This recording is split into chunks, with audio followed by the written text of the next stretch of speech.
Salut! Tout d'abord, je suis ravi de vous retrouver pour une seconde vidéo. Ravi que la première vous ait plu. Ravi d'avoir eu autant de retours constructifs. Ravi Jacob. Non, c'est nul. Ça, c'est nul. Alors, j'ai essayé de prendre en compte tous vos feedbacks dans la mesure du possible et dans le respect du budget de la production. Je vous annonce que je ne ferai pas cette review sur un bateau au large du Gros du Roi avec Marine Le Pen et Gilbert Collard. Par contre, je vais essayer, autant que faire se peut, d'améliorer le son, de ne plus avoir de reflets dans les lunettes, caler la table, de faire plus de plans produits, d'arrêter de forcer sur les blagues lourdes, mieux régler l'exposition, faire le packing avant le porting, de... Putain, vous êtes dur. Allez, vous avez voté, je vous ai écouté. Aujourd'hui, on va parler d'un sac que j'aime énormément. Il s'agit du Commuter Briefcase de chez Topo Designs. Alors comme d'habitude, voici le plan. On parlera d'abord de Topo Designs, c'est qui, c'est quoi. Ensuite on parlera du produit, on fera un petit focus sur les matériaux. On verra tout ce qu'on peut mettre dedans, le packing. Et enfin, le porting. D'ailleurs, petite parenthèse à propos du porting, j'aimerais décerner un prix dans cette vidéo. Alors le prix du commentaire premier degré de l'année 2017, Boris sur le forum de qualité. Merci de m'avoir signalé que le porting était un mot très moche, un anglicisme vraiment très laid. C'est de bonne guerre. C'est parti pour la marque. Topo Designs, si vous connaissez pas, c'est une marque qui est originaire de Boulder, dans le Colorado. Boulder.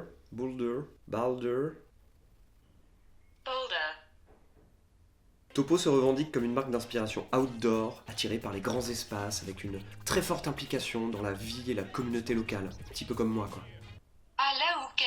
En gros, ça signifie qu'ils font du Patagonia, ce qui n'est pas péjoratif, bien au contraire, avec un gros focus sur l'environnement, sur la durabilité et le choix des matériaux, et bien sûr sur le Made in America, puisque tous les sacs sont fabriqués à la main dans le Colorado. Leurs produits sont généralement très colorés, mais avec beaucoup de goût, ce qui leur permet de décliner les produits dans plein de styles différents. Moi, personnellement, j'aime beaucoup. Ok, maintenant parlons du produit. Le Commuter Briefcase, c'est un sac qui m'a tapé dans l'œil depuis très très longtemps, et j'ai profité d'un petit passage à San Francisco l'été dernier pour me le procurer. Très beau magasin, beaucoup de sacs. Donc je l'utilise tous les jours depuis presque un an, ce qui le fait rentrer dans la catégorie des tous les jours, quotidien, dans la catégorie des everyday carry, c'est-à-dire le sac à dos que l'on peut porter tous les jours. On a un sac peu encombrant mais dans lequel on peut mettre pas mal de choses. On va commencer par la poche de devant, qui est donc une poche zippée qui est complètement fourre-tout. Il n'y a pas de compartiment, rien n'est organisé, donc là on va peut-être balancer en vrac des papiers, des câbles, ce qu'on a sous la main. Ensuite on continue la visite avec une poche ventrale qui est un petit peu la même mais en plus grosse. À ceci près qu'on a un compartiment bien sûr pour l'ordinateur portable. Et on va avoir aussi des petites poches ici et de ce côté, dont celle-là qui est zippée. Et entre les deux, pour séparer ces deux poches, on a deux petits réceptacles pour apparemment accueillir deux stylos, pas plus, voilà. Le sac est fourni avec une sangle pour porter à l'épaule, un petit peu comme les bolos ou les joueurs de foot. Moi je l'utilise pas, tout simplement parce que la particularité du Commuter Briefcase, c'est de se transformer en sac à dos. À l'arrière, on peut sortir les bretelles, et grâce à un système ingénieux, je peux attacher mes bretelles et porter le Commuter Briefcase comme un sac à dos. Une petite attention que j'aime beaucoup sur les bretelles du sac à dos, c'est ces petites fantaisies breteliques qui permettent d'accrocher un petit mousqueton, car je dois souvent entrer chez moi en escaladant 3 étages. C'est un sac très versatile puisque vous pouvez le porter en sacoche, vous pouvez le porter en bandoulière ou vous pouvez le porter avec les bretelles du sac. Ce qui est un peu dommage, c'est que les bretelles du sac sont un petit peu compliquées à ranger parce qu'en fait elles sont trop longues pour la poche. Voilà, ça dépasse un peu. Passons maintenant aux matériaux. En ce qui est de la solidité, vous êtes à la bonne enseigne. Topo utilise pour quasi tous ses sacs du Cordura 1000 deniers, un petit peu l'équivalent du Gore-Tex mais pour du nylon, et pas pour avoir chaud mais pour les déchirures, les frottements et tous les petits désagréments de la vie, donc c'est hyper solide. Ce modèle là possède aussi une petite base en cuir qui permet de le poser au sol. C'est du cuir qui vient de chez Orwin, c'est la plus vieille tannerie des États-Unis. Ce sac n'est donc pas vegan. Les fermetures éclairs sont un kiff assez incroyable. On est au camping, le soleil se lève. Il fait encore frais, la rosée couvre le double toit de la tente et les oiseaux chantent. vous vous levez pour préparer le café.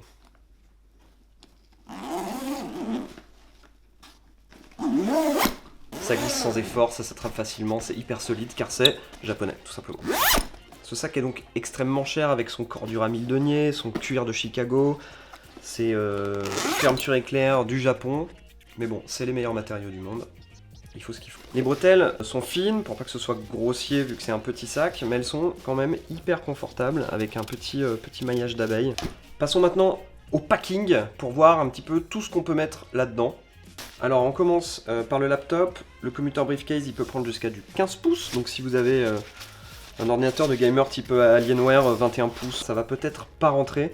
Je rajoute une petite housse en mousse qui fait partie d'ailleurs d'un ensemble avec une housse étanche. Parce que True Story, une nuit de novembre à Londres, en sortant du pub, je suis tombé à vélo dans le Regent's Canal avec ce sac sur le dos.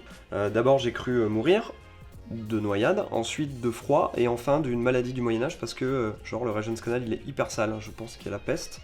Donc j'adore le commuter briefcase, c'est mon sac préféré, mais il n'est pas prévu pour la plongée sous-marine, donc s'il vous plaît, n'essayez pas chez vous. Ma souris, dans la petite poche qui n'est pas zippée. Mon disque dur externe dans cette jolie petite housse avec quelques câbles.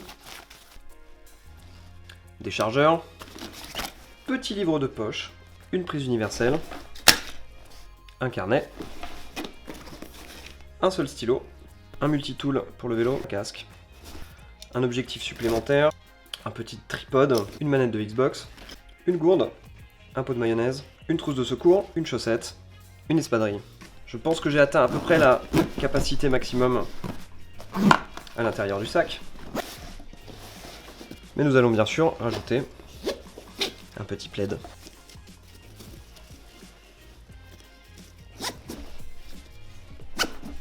Le commuter briefcase est bien rempli, il est très lourd, on va voir maintenant à quoi ça ressemble quand on le porte sur le dos. C'est pas trop mal, à part ces petites poignées qui pendent.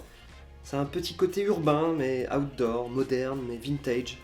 Car comme le disait Trio, si les branches de l'arbre poussent là où il veut aller, ses racines lui rappellent toujours d'où il vient. Et oui. Je vous propose aussi un test sans le plaid, parce que j'ai bien vu que certains d'entre vous étaient très réticents. En fait, j'escalade pas vraiment 3 étages pour rentrer chez moi. Les petits anneaux des bretelles là me servent à accrocher mes clés. Parce qu'à vélo, on est en permanence en train d'attacher et de détacher son cadenas. En vacances, j'y attache aussi parfois la sangle de mon appareil photo, pour éviter de me le faire voler à l'arraché, ou même qu'il glisse de mon épaule.